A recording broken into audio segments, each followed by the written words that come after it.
வணக்கம். அன்பார்ந்த இணையதள நேயர்களை மீண்டும் www.qcrc.in என்ற இணையதளத்திற்காக நியூஸ் தமிழ் செய்தியறிக்கையில் உங்களை சந்திப்பதில் பெருமகிழ்ச்சி அடைகிறோம். இன்று 24 ஜூன் 2009க்கான முக்கிய செய்திகளை தற்போது பார்க்கலாம். NLC நிறுவனத்தின் 10% பங்குகளை தனியாருக்கு விற்கும் மத்திய அரசின் முடிவிற்கு அக்கட்சியின் பொதுச் செயலாளர் கண்டனம் தெரிவித்தும் அண்ணா தொழிற்சங்க பேரவை சார்பில் நாளை மறுதினம் நெய்வேலியில் கண்டன ஆர்ப்பாட்டம் நடத்தப்படுவதாகவும் செய்தி வெளியிட்டிருக்கிறார்.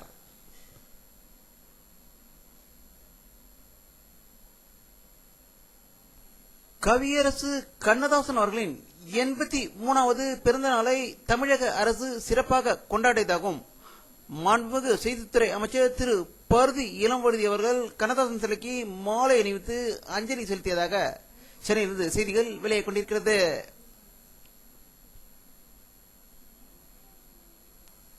தமிழகத்தில் உள்ள வணிக வரித்துறை அலுவலகங்களை இணைத்திடும் வழிவகைப்படி பிராட்பேண்ட் எனப்படும் அகண்ட அலைவரிசை மூலம் வணிக துறையை தமிழகத்தில் உள்ள அனைத்து பகுதிகளையும் ஒன்றிணைத்து சென்னையில் இருந்து நேரடியாக வீடியோ கான்பரன்ஸ் மூலம் தொடர்பு கொண்டு உடனுக்குடன் பணிகளை செயல்படுத்த சென்னையில் இருந்து செயல்படும் வகையில் இந்த வீடியோ கான்பரன்ஸ் அகண்ட அலைவரிசை இன்று முதல் தொடக்கப்பட்டதாகவும் அதன் அமைச்சர் திரு உபயதுல்லா அவர்கள் இதனை சென்னையில் தொடக்கி வைத்ததாக செய்திகள் வெளியாகிக் கொண்டிருக்கிறது.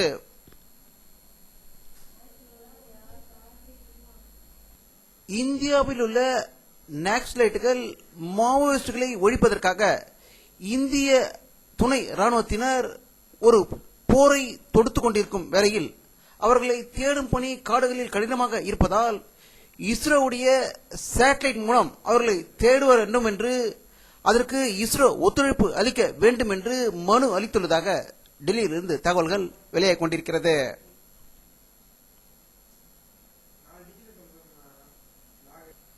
காஷ்மீர் மாநிலம் ஜம்மு பகுதியில் கத்ரா என்ற இடத்தில் பஸ் ஒன்று திடீரென்று பள்ளத்துக்குள் விழுந்ததில் 25 பேர் உயிர் இழந்ததாக ஜம்மு காஷ்மீரிலிருந்து செய்திகள் வெளியாகிக் கொண்டிருக்கிறது.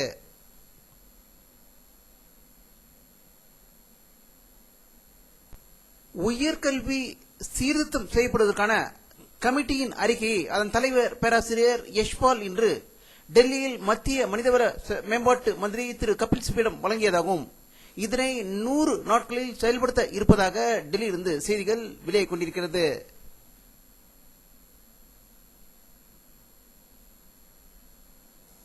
மத்திய ஜவுளித்துறை அமைச்சர் திரு தயாநிதி மாறன் அவர்கள் டெல்லியில் அடுத்த 100 நாட்களில் தாங்கள் சாதிக்கப் போவதை புத்தகமாக டெல்லியில் வெளியிட்டிருப்பதாக டெல்லியிலிருந்து தகவல்கள் வெளியாகிக் கொண்டிருக்கிறது.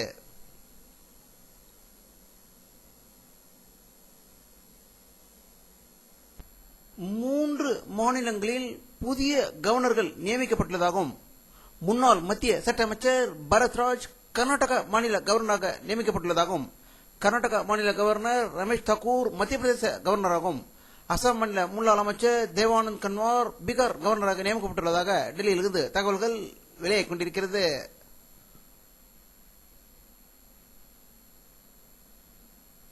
பாரதிய ஜனதா கட்சியின் உச்சகட்ட கோஷ்டி பூசலின் காரணமாக உத்தரகாண்ட் மாநில புதிய முதல்வராக ரமேஷ் பொக்காரியால் தேர்வு செய்யப்பட்டுள்ளதாக டேராடூனிலிருந்து செய்திகள் வெளியாகிக் கொண்டிருக்கிறது.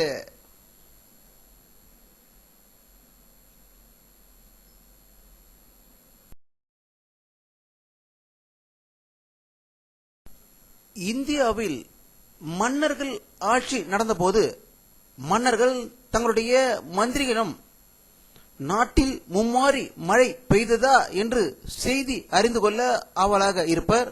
அதேபோல் பாரத பிரதமர் மன்மோகன் சிங் அவர்கள் வடநாடுகளில் ஏற்பட்டுள்ள கடும் வெப்பத்தால் மழை பெய்ய வேண்டியது பாதியாக குறைந்து விட்டது என்றும் வட மாநிலங்களில் தண்ணீர் பற்றாக்குறையால் மக்கள் கடும் அவதிக்கு உள்ளாகிறார்கள் என்றும் டெல்லியில் இன்று தண்ணீருக்காக பெரும் போராட்டமே நடந்ததாகவும் ஆகையால் பாரத பிரதமர் மன்மோகன் சிங் அவர்கள் தங்களுடைய ஆலோசகர்களிடம் மழை பெய்வதை பற்றியும் அதற்கு மாற்று ஏற்பாடுகள் செய்வது பற்றியும் தினமும் ஆலோசனை நடத்தி வருவதாக டெல்லியில் உள்ள பாரத பிரதமர் அலுவலகத்திலிருந்து செய்திகள் வெளியாகிக் கொண்டிருக்கிறது.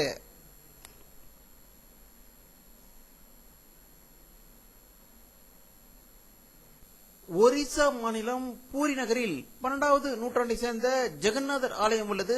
உலக புகழ் வாய்ந்த அந்த கோவிலின் ஆண்டு தேரோட்டம் இன்று காலையில் தொடங்கியதாக ஒரிசா பூரியிலிருந்து செய்திகள் வெளியாகிக் கொண்டிருக்கிறது.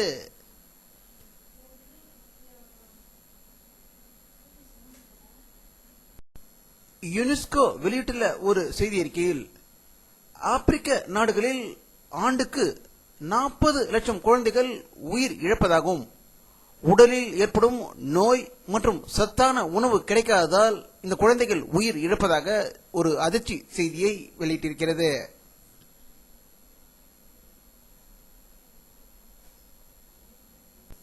உலகிலேயே மிகவும் குள்ளமான மனிதராக கருதப்படும் நேபாளத்தை சேர்ந்த இவர் 2.4 அடி உயரம் உள்ளதாக நேபாளத்திலிருந்து தகவல்கள் வெளியாகிக் கொண்டிருக்கிறது.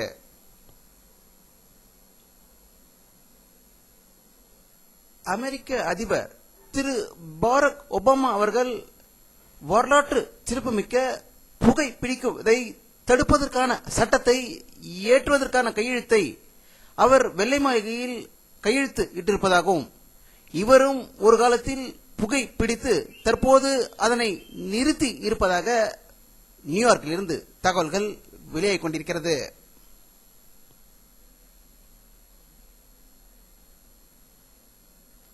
வானிலை அறிக்கை 24 ஜூன் 2009 பிற்பகல் 3:30 மணியில் எடுக்கப்பட்ட சேட்டலைட் புகைப்படத்தை தற்போது பார்த்துக் கொண்டிருக்கிறீர்கள். சென்னை சுற்றியுள்ள பகுதிகளில் மேகமூட்டம் இருப்பதை இந்த படத்தில் காணலாம். மற்றும் விழுப்புரம், திருவண்ணாமலை மாவட்டங்களிலும் மேகமூட்டங்கள் தெரிகின்றது. இன்று சென்னை புறநகர் பகுதியில் இரவு நேரத்தில் மழை பெய்ததாகவே தகவல்கள் வெளியாகிக் கொண்டிருக்கிறது. தமிழகத்திற்கு எதிர்க்கே வங்க கடலில் ஒரு மேக சூழல் உருவாகியிருக்கிறது. அதில் புயலாக மாறுமா என்பது அடுத்த 24 மணி நேரத்தில் தெரிய வாய்ப்பிருக்கிறது.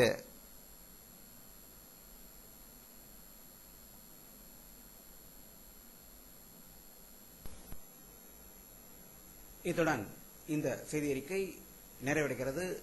மீண்டும் நியூஸ் தமிழ் செய்தி அறிக்கையில் உங்களை சந்திக்கும் வரை உங்களிடமிருந்து விடைபெறுவது உங்கள் கே பாலாஜி. நன்றி.